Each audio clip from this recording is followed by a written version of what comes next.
Hello guys, kumusta po kayo? Welcome back to my channel.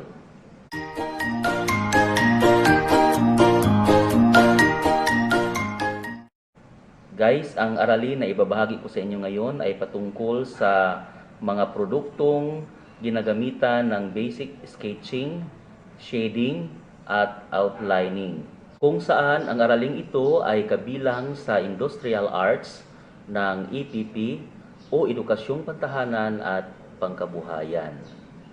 Ngunit, bago ang lahat guys, kung hindi ka pa po nakapag-subscribe sa aking channel, please paki-subscribe mo naman and click the notification bell for you to be notified for the next videos that I'm going to upload. At para mas lalo pa po akong ganahan guys na gumawa ng mga educational videos. Sige na please.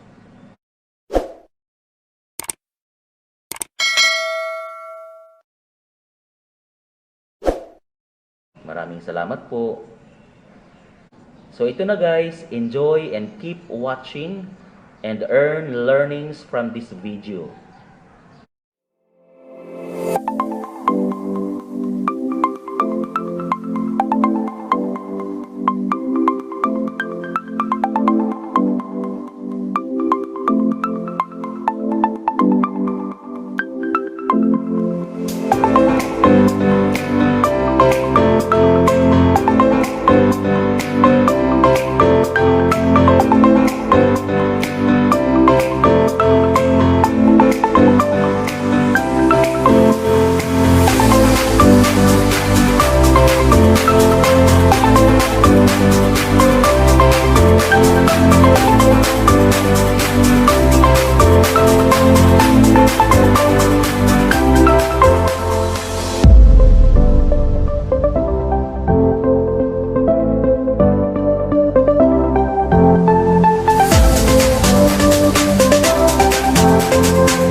That's all guys. Please like, share, and subscribe my YouTube channel, the TeachLife TV.